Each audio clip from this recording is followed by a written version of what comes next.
been gone for a couple weeks. Had to go to France, Tough life. Yeah, where we're sled dogging for our lives, and you're in France. Sorry.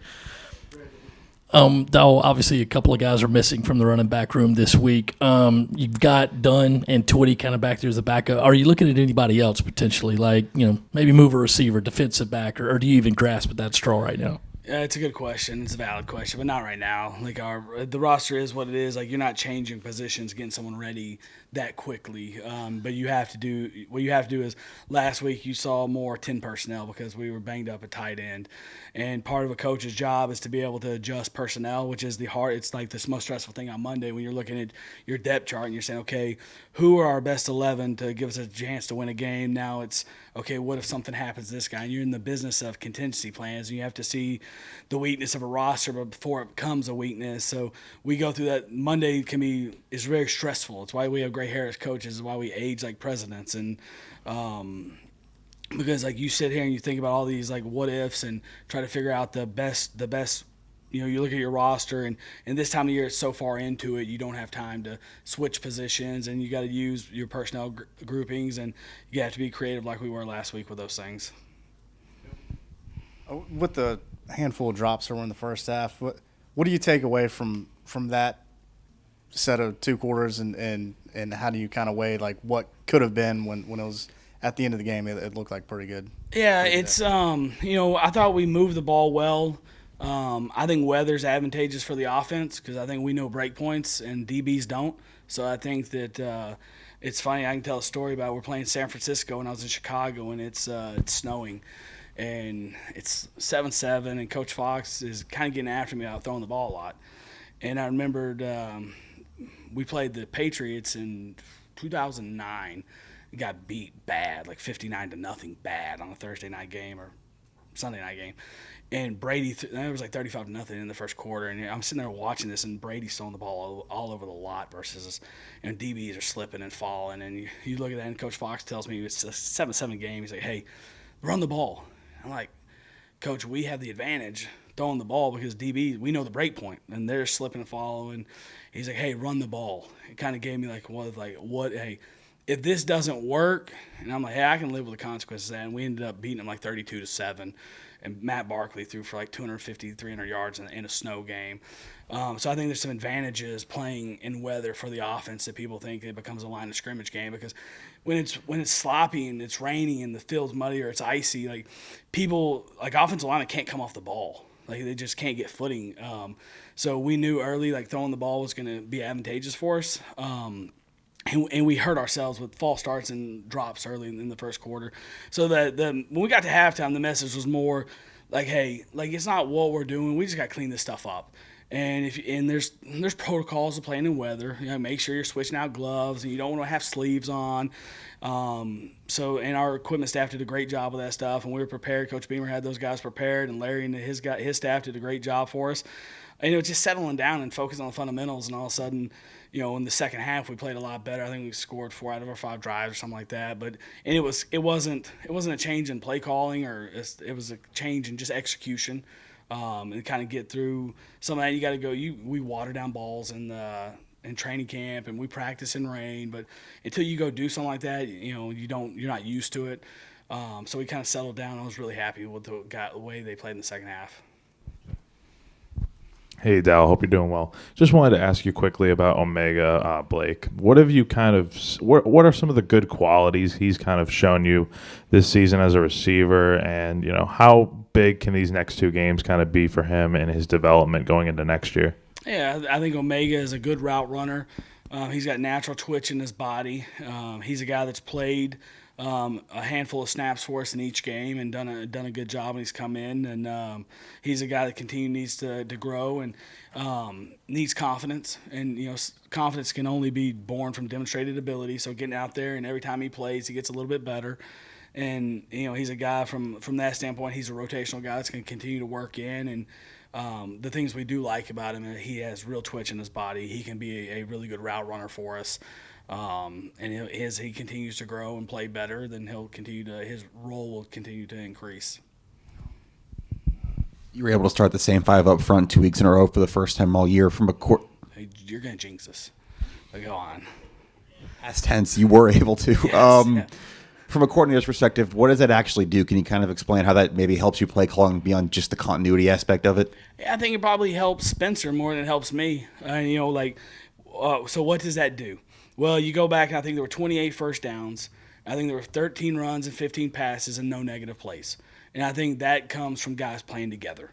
And, I would love to sit here and tell you, like, guys, some of our issues become because of individual breakdowns. It's not that. Like, we have a talent. We have a talented group, and some of them are really young, but it's playing together. And so when you get to play together, like, that helps you more than anything. And it's for just the continuity of doing that stuff. Like, I thought you saw Spencer. You take away drops in that game. I think he's 33 of 36 or 34 of 36, and because the pocket was really clean, we protected well. Mario Anderson played really well without the ball. Was really good in pass protection, but I think that experience of playing together is huge, and I think Spencer played well, and our passing game played well, and went because of how those guys getting to play together. Dell, I know there's no magic wand, but with being able to play at home this season, it seems like you guys have really been able to get things going from an offensive standpoint. Meetings, maybe something in terms of just the routine, anything leading up to it. Can you pinpoint? I know it's multiple things, but Yeah. Are there any things that maybe even the day before, just from a routine standpoint, that you think has helped this offense play so well at home? Coach Beamer's really creative on, and we've changed the schedule the last 2 weeks, and 2 home games, 2-0, or the last 2 wins. So he's tweaked things around, and we do different stuff. We've gone to a movie a couple times, which we haven't done, and sometimes you get in for us, Coach Beamer's preached, hey, less is more. So maybe it's less volume, more execution. Maybe it's less volumes, running it more times at practice. So we have more detail. Maybe it's less practice reps and more walkthrough reps. Maybe it's more time playing together. That atmosphere in that stadium is as good as any I've ever been in my life, in pro football or college football. And so I think that's a big part of it. Like, there's a confidence level when you walk into Willie B that, my kids feel it. It's a special place. And when you have a home advantage like we have, I wish we could play all our games there, because there is, whatever that is, that there is an advantage when you walk in that place, and our guys think whoever that opponent is, whoever it is going to have a really hard time beating us in our home stadium. And not everybody can say that. And we have a very special venue that way, where it's extremely unique to us, and it's extremely and the fans deserve a ton of credit. I listened to Josh Simon's press conference last week, and he's talking about the fans and the guys who sat through the rain and hung with us in the rain, and a sloppy first half. But when you get to play at home, it's different. It's different. Not everyone has it, but we do, and we're very fortunate that way. So I think it's on top of being maybe smarter in preparation, starting with the head coach, doing a little bit less, and do what we do better. I think it's people playing together more. It's having the same starting offensive lineup for 2 or 3 weeks in a row now, and I think it's guys. I think well-coached teams get better as the season goes. I think you see teams that really buy into what their head coach is about get better at the end of the season, and I think that's why South Carolina has been pretty good in November, December around here for the last 3 years. Dowell, it's silly season. Coaching carousel starts to spin. Obviously, Arkansas has an OC opening, and your name gets brought up. You had any contact with that? Would you be interested in that if it came open? Do you want to go back to France? All right. I don't want to give coach talk. I don't want to be that guy and be like, we're on to Cincinnati or on to Kentucky. That was a Belichick reference. Look, I understand why my name comes up there. I went to school there. I was born there. I played football there. My wife was a cheerleader there. She's from Arkansas. I had an unbelievable opportunity to go back and coach at my alma mater, which is awesome. And I hope that everyone gets that aspires to get that. On the flip side of that is I really believe in Coach Beamer, and I believe in what we do here. And I think it's disrespectful to think about anything other than my promise I made to Spencer Rattler when I got here, and Juice Wells and Xavier Legette when I'm trying to recruit those guys to come back or not get in the transfer portal, to not enter the NFL draft. And what we have here and what we've built, it hadn't been the season we won. But I'm extremely appreciative of the effort that those guys have given, the toughness that Spencer's played through this whole season. And my family's happy here. My wife's happy here. My kids are happy in school. So that's how I'm going to answer that question and be as honest and transparent as I could. Like, I believe in what's going on here, and I hope that everyone does. I believe in the players in our locker room. I love my quarterbacks, from Spencer to Lenoris to Tanner to Colt to Luke Doty, to the guys that are coming. Like, I deeply, deeply care about those guys. And there are a lot of players at Arkansas that I got to coach there for 2 years that I deeply care about and so I have really good relationships with. But I'm here and I'm happy. My wife's happy. My kids are happy. And I love coming to work every day. And that's the most important thing to me is walking through that door. I work for a guy that I don't believe in who he is, but I also believe in why he's doing it as well. With one of those quarterbacks you mentioned, the second one who played on Saturday, seems like that's someone most folks want to talk about more than the other guy. So what can you say about Lenoris? I saw his grandma after the game. I was walking out, and she said, "Coach, you still think he sucks?" And I said, "Yes, ma'am." She says, "Good." I'm keep telling him that. No, but I mean, he is like when he gets out there, good things happen. But good things happen to him because he's a good player that works really hard, and he's about the right stuff. He does things the right way. He prepares the right way. I think that I don't know everything was said, but I think Coach White maybe mentioned him last week as far as what he does on the scout team. Like, he's a good player, and we got 2 or 3 other good players in that room as well. But to go out there and you're trying to run the clock out, and then they manned us up, and we had a zone read call with an RPO tag just because we wanted to get the first down and run the clock out.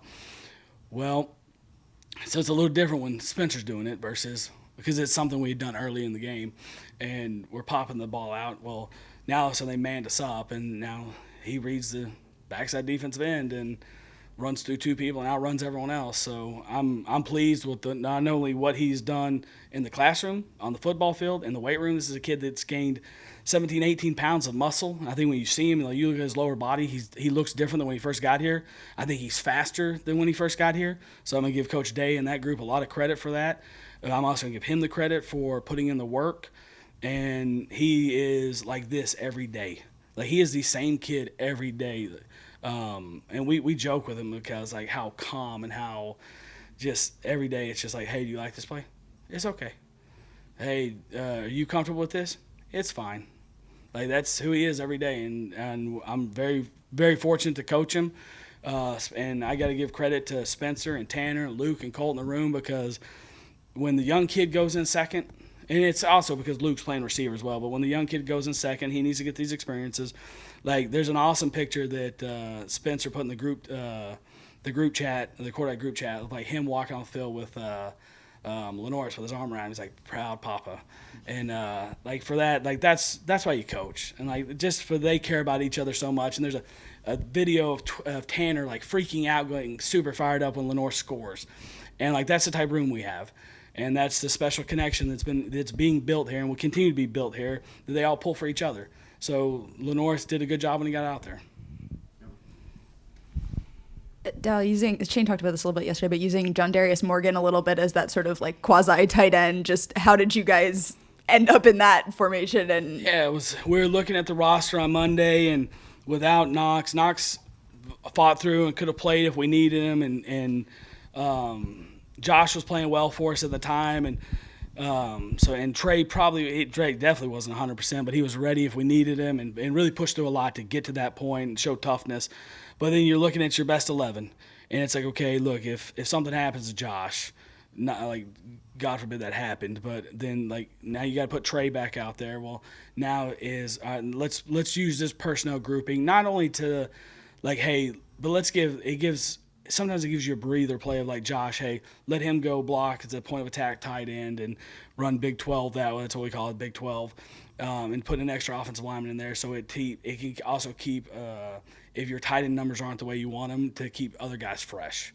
So it's kind of like they're breather plays, but they're still good plays for us. And I do think morale goes up with when people have a role, like people that dress, and like all of a sudden, like, hey, I've got this package, and I've got this package.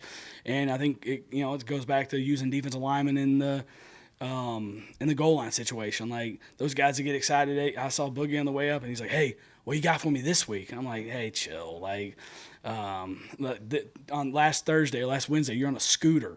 Like, and you're catching touchdowns and making plays on Saturday. But I think it keeps morale up, and those guys, especially, they're earned. And they're small roles, and no one's writing about JD, the role he played, but he came in and did a good job for us and helped us in a time where we weren't healthy and served a role for us. Spencer, I thought it was pretty crazy that he was able to get, Xavier Leggett was able to have over 100 yards, but he also threw the ball to 10 guys. Yeah. Is that a scheme thing, or is that Spencer being able to go through his reads, or just your receiver stepping up? I think it's both. I think it's a great question. I didn't know that, and it's kind of like what we just talked about, like everyone playing a role. It keeps morale high when guys are appreciated, and everyone wants to touch the ball, and there's only one ball, so it's hard sometimes to spread it around, especially when you have Xavier Leggett and you want to get him the ball. But it's a combination of guys getting better through the months of November and December and continue to get better through the season. And guys, when their numbers called, going in and making plays, Spencer getting through progressions. And some of those times, like those are, like he's getting to 3 or 4 in progression to get backside. I mean, you guys know that Leggett most of the time is going to be 1 or 2 in a progression. Sometimes we use him as a decoy, but not very often. So when he's getting backside to things and guys are making plays for him, and the other thing it does is it gives Spencer confidence to get to a progression where he doesn't have to be fixated on throwing the ball to Leggett all the time.